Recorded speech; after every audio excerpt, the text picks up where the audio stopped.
dan mereka begitu. Bahkan ketika yang namanya Bill Gates mengumumkan tentang penempatan chip dalam tubuh manusia, itu menggambarkan betapa dengan mudahnya manusia akan teridentifikasi karena ada chip dalam tubuh yang ditaruh di dan katanya ujungnya ke sana nanti ya. Bahwa itu COVID-19 akan dicipin semua ya. Iya, di COVID-19 itu arahnya ke sana posisinya. Itu yang saya bilang saya tidak Jadi ini rentetannya ada, berkaitan rentetan. Itu makanya coba Anda lihat kenapa Calibra itu digital currency-nya Mark Zuckerberg. Itu ketika pertama kali disampaikan oleh Mark Zuckerberg ditolak oleh Federal Reserve. Bukan Federal Reserve, tapi poinnya adalah orang-orang yang menentukan di Federal Reserve. Orang-orang yang menentukan di Treasury Department, Kementerian Keuangan Amerika. Tapi ternyata ketika Mark Zuckerberg mau bergabung dengan kekuatan Federal Reserve dan kekuatan Treasury, diterima. Tahu kenapa? Kenapa? Karena di belakang yang namanya Facebook ada warga negara Facebook yang jumlahnya 2,3 miliar. Yang presidennya adalah Mark Zuckerberg. Itu negara tersendiri negara juga, tersendiri.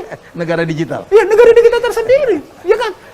Facebook bisa memperkenankan Anda dan tidak memperkenankan Anda untuk melakukan sesuatu kok di jejaring dia. Itu makanya ada tulisan dari, saya katakan, minggu lalu, ada tulisan dari Syndicate, Project of Syndicate. Tulisannya tentang betapa tidak menyenangkannya oligopoli dari perusahaan-perusahaan infrastruktur IT. Karena mereka memang monopoli. Dan itu bisa dihitung dengan tangan berapa orang pemain. Pemiliknya cuma itu juga. Dia juga. Dan itu yang akan memainkan New World Order. New World Order. Kita ini sekarang kan udah terpantau, udah jadi budaknya itu ya. Itu makanya kalau kita mau ambil dalam perspektif tadi perang yang disebut tadi dalam rangka perang peradaban, sesungguhnya COVID-19 membuktikan si small society itu, the secret society itu is the winner. The others, the biggers gitu ya, yang lain yang gede-gede itu loser. And they are ruling now. Dia atur semuanya. Suka tidak suka? Saya apa indikatornya? Sederhana indikatornya. Dalam konstruksi COVID-19 misalnya, gitu ya, ketika Xi Jinping menyatakan vaksin harus public goods, seluruh negara barat menyatakan vaksin untuk COVID-19 commercial goods. Itu aja udah beda. Dan mereka menang, kenapa? Karena semua negara... Pak, ini artinya Cina itu tidak menjadi bagian dari ini ya? Cina mencoba melakukan persaingan atas posisi itu. Makanya ketika kemarin sekitar sebulan lalu Cina menguji digital currency-nya di 4 provinsi, The Guardian menyatakan di tengah COVID-19 masih belum mereda, Cina melakukan uji coba yang luar biasa dan mengagetkan dunia. Enggak, dia nggak mengagetkan dunia. Karena pada Desember kemarin, Bank Indonesia menghentikan MiChat dan WeChat sebagai payment system yang berlaku di Bali. Artinya mereka sudah cobain namanya digital currency. Gitu loh melihatnya. Padahal sebelumnya di sekitar bulan November, di sebuah hotel mewah di Jakarta di kawasan Sudirman, gitu ya, diadakan yang namanya International Conference Bitcoin International Conference. Di Jakarta. Di Jakarta. Anda tahu siapa pesertanya? 80% warga negara China berpaspor. Ya, warga negara China berpaspor 80%. Jadi orang luar. Bukannya Chinese Indonesia. Bukan. 20% pesertanya orang-orang China di Indonesia. Apa artinya? Sesungguhnya China sedang menyiapkan satu model komunitas tersendiri untuk menerapkan sistem digital currency di Indonesia. Itulah dampak dari WeChat sama MiChat karena mereka sukses kemarin di Bali. Jadi artinya kalau kita ambil dari sana, kita ngeliatnya begini. Ada pertarungan tajam antara China dan Amerika yang bukannya surut karena COVID-19, bahkan memuncak. Tahu? Kemarin mereka kan perang tarif nih. Jadi perang itu terus ya. Nah, kalau perang tarif kan sesungguhnya cuma perang dagang, itu trade war ya. Dalam buku saya menyebutnya. Sebelum trade war, saya menggunakan istilah industrial manufacture war. Itu the other name of trade war. Karena basisnya adalah industri, manufaktur. Ya. Makanya saya sebut sebagai industrial manufacture war. The main itu adalah trade war. Yang kedua, currency war. Orang tidak mengerti apa yang disebut dengan currency war. Orang cuma bilang perang nilai tukar. No, perang nilai tukar ini sesungguhnya hakikatnya adalah competitive devaluation. Agar harga barang Anda di pasar lebih murah. Betul. Itu yang disebut dengan competitive devaluation. Persaingan mendevaluasi nilai tukar agar barang Anda di pasar internasional lebih murah. Gitu. Itu yang disebut dengan currency war. Yang ketiga, ini sudah masuk yang namanya ICT. Apa indikatornya? Indikatornya sederhana. kasus Huawei, di mana Sabrina Meng ditahan di Kanada atas permintaan Amerika. Dan kemudian ditangkap, sejumlah negara bermitra Amerika diminta untuk tidak menggunakan, melarang bahkan penerapan Huawei. Ya, dari mulai Australia, New Zealand, Kanada, jadi Amerika. Perangnya jelas kelihatan. Jelas sekali. Kumulasi dari 3 hal ini saya sebut sebagai perang ekonomi. Sebenarnya kalau diambil dari cerita kayak gini, ini karena Cina pernah menyatakan, saya tidak ingin menggunakan US dollar. Dan itu persoalan besar. Itu perlawanan luar biasa. Yang kedua, Cina juga bilang, saya tidak ingin menggunakan bank dunia. Saya ingin punya bank tersendiri. Maka Cina pada rentang waktu 2015 itu gitu ya, ngebangun New Development Bank namanya sebagai pengganti dari World Bank. Nah, Cina dalam transaksi dagang dengan mitranya tidak lagi menggunakan US dollar, tapi menggunakan yuan renminbi. Jadi namanya di situ mereka menggunakan walaupun yang namanya masih kecil sekali porsinya ya. Iya. Tapi itu mengganggu dong untuk orang yang mendominasi berpuluh-puluh tahun ya.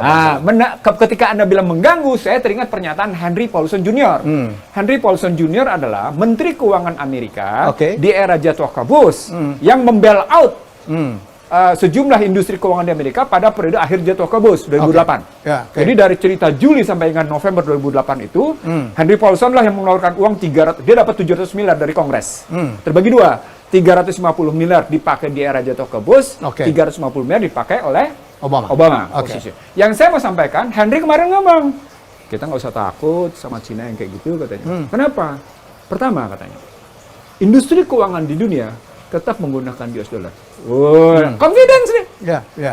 Confidence nih si Henry Paulson Jr. Yang kedua katanya, transaksi perdagangan di atas 50% sampai dengan 60% masih tetap menggunakan US dollar.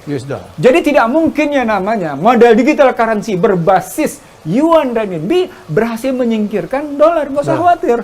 Tapi Anda tahu kajian kalangan intelektual Amerika mengatakan apa? Kita sesungguhnya sudah nyaris putus asa loh menghadapi situasi kayak gini.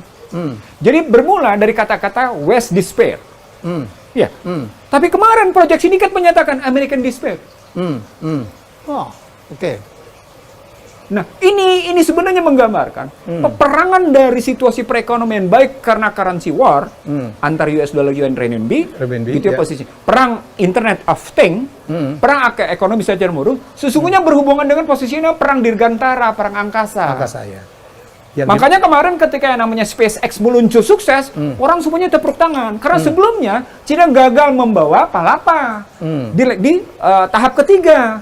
Means, yang saya ingin sampaikan, padahal Cina mengumumkan kemarin, dia mendarat di bulan terjauh.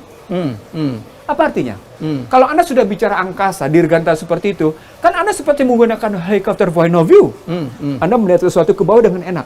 Helmi Yahya, rumahnya di mana, posisinya titiknya apa. Begitulah kejadian ketika yang namanya kilang Saudi Arabia yang keempat dan kelima dengan mudah dibantai 1, 2, 3 enggak.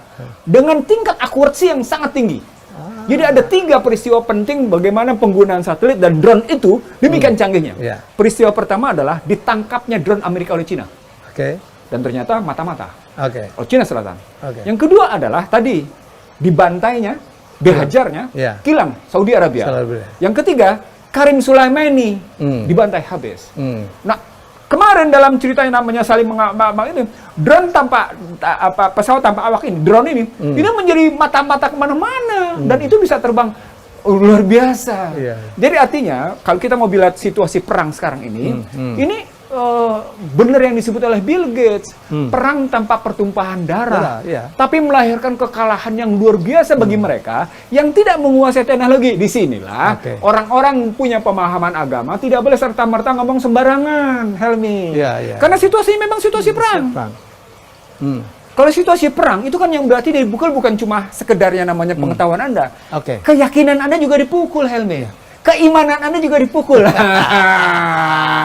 Itu serunya. Ada nggak memang skenarionya bahwa dunia dikuasai dengan pemberian pinjaman, dengan pemberian bantuan-bantuan dari orang-orang itu kepada negara-negara tertentu, termasuk negara Amerika sendiri ya, Bang? Karena orang nggak banyak tahu kalau Federal Reserve itu bukan punya pemerintah Amerika. Orang nggak banyak tahu. Orang pikir kayak kita di sini kan, itu adalah swasta sendiri kan. Swasta dengan kemudian sahamnya dimiliki beberapa negara bagian. Jadi ada beberapa keluarga Rockefeller terus Wells Fargo misalnya, kemudian Citibank posisinya, dan kemudian JP Morgan gitu ya.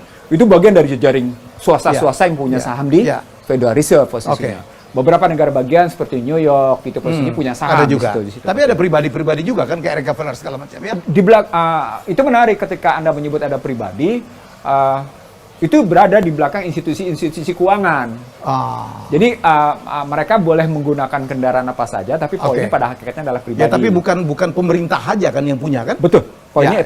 Tapi yang saya mau cerita adalah orang mestinya tahu bahwa yang namanya penentu keuangan dunia pada hakikatnya adalah tadi yang saya sebut sebagai the smallest society, secret society. Masyarakat yang sangat kecil tapi rahasia. Gitu. Dan itu menguasai dunia. Menguasai dunia.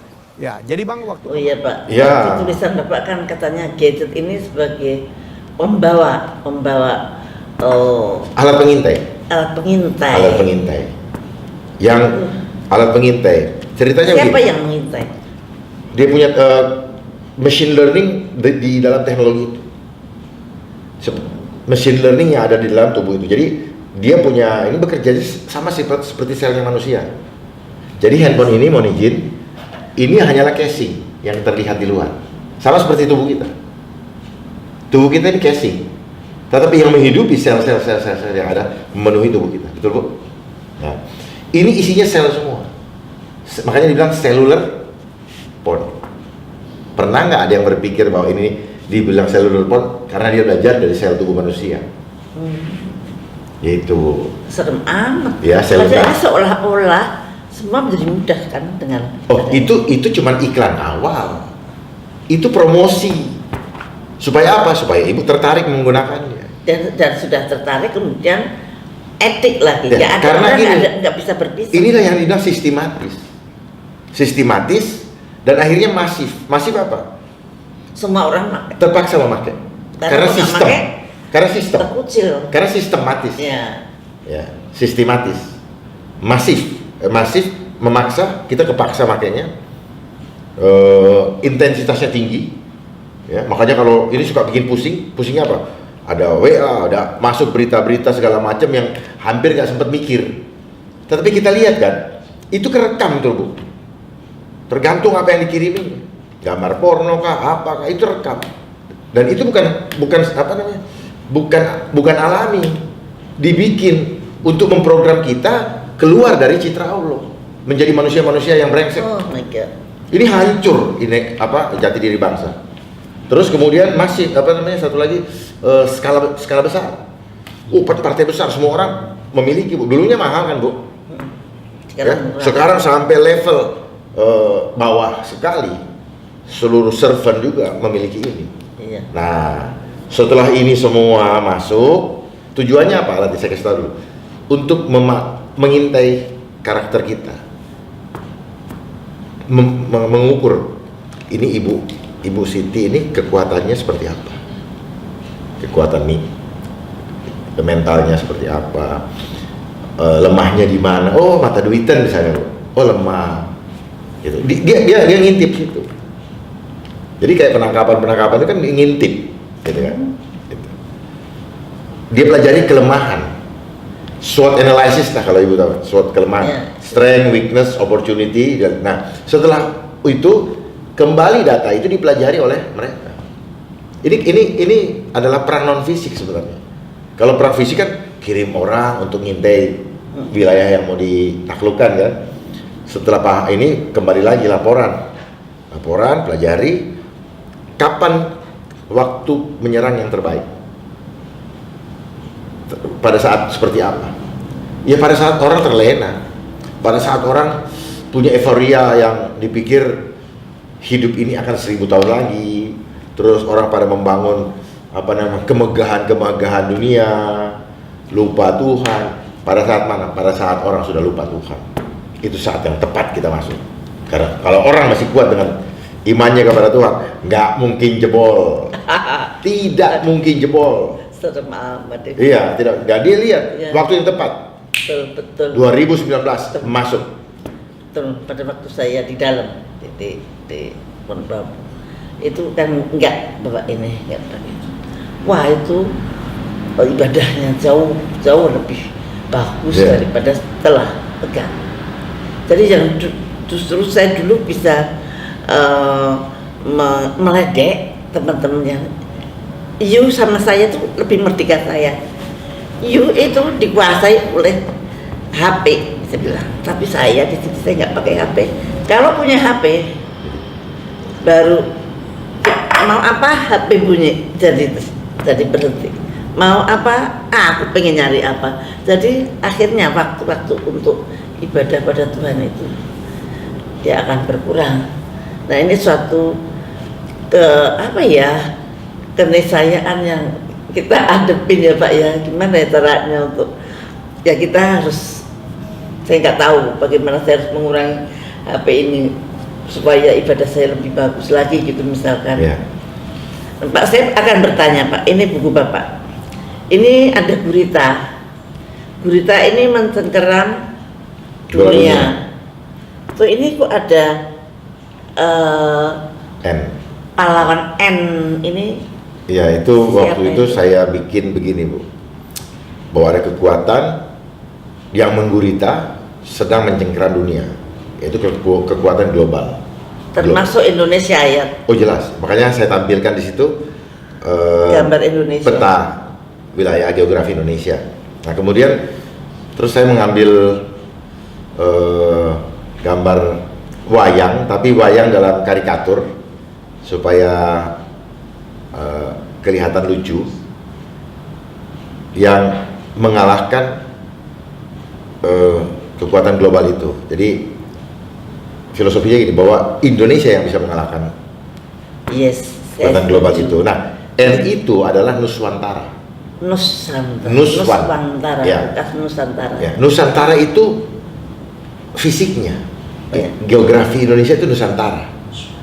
Dari Sabang sampai Merauke, itu Nusantara. Tapi ini nilai spiritualnya. Ya. Dari makhluk. Ini milenial harus tahu bahwa Indonesia itu adalah ini yang dia akan berhasil loh nembak gurita yang mencengkeram dunia dan Indonesia. Saya nggak tahu kapan, tapi ini adalah tugas milenial nanti ya Pak ya. Ya. Kira-kira panahnya ini apa Pak? Apakah ini Itu bukan preambul Undang-Undang Dasar 45 ya. yang alinea keempat? Jadi sebenarnya Nuswantara itu adalah nilai spiritual dari bangsa Indonesia sebagai makhluknya Allah. Nu adalah makhluk swamandiri, anta menuju rah Tuhan. Jadi yang mampu mengalahkan itu hanya orang-orang yang, kalau bangsa Indonesia ini kembali ke Tuhan. Kalau tidak kembali, bablas. Hanya makhluk Indonesia yang kembali kepada fitrahnya yang akan kembali. Artinya fitrah ini. Apakah bukan Undang-Undang Dasar 45 atau Pancasila atau preambul alinea keempat tadi ya? Ya, ini sebenarnya Nuswantara ini adalah inti daripada itu sendiri, inti daripada preambul itu. Jadi kalau jangan sampai kita terbawa kepada manusia-manusia yang materialistis. Kalau materialistis pasti tunduk. Tetapi kalau yang fitrah, yang kembali kepada Tuhan, fokus kepada Tuhan, itu yang bisa mengalahkan. Nah, kita lihat lagi ke preambul atau pembukaan Undang-Undang Dasar 45 alinea 2 dan 4. Cita-cita bangsa Indonesia, merdeka, bersatu, berdaulat, adil dan makmur. Tujuannya merdeka, bersatu, berdaulat. Nah, ini yang berdaulat. Adil dan makmur. Adil dan makmur. Ini aja kalau Ibu breakdown. Merdeka apa? Ya merdeka dari Merdeka ceritanya atau merdeka secara fundamental kita merdeka. Di compare dengan perkembangan yang terjadi sejak 1945 sampai dengan saat ini. Bersatu, silakan dipikirkan juga ini. Masihkah bersatu, berdaulat, adil dan makmur? Nah, ini kondisi, ini silakan direnungkan. ya. Tapi di mata saya terjadi deviasi. Deviasi karena apa? Tidak diisi dengan tujuan-tujuan sebagai makna yang ada di dalam preambul yang alinea keempat. Membentuk negara Republik Indonesia untuk melindungi. Cita-cita kita adalah satu untuk melindungi. Itu tujuan. Oh, tujuan. Kalau cita-cita tadi merdeka, bersatu, berdaulat, adil.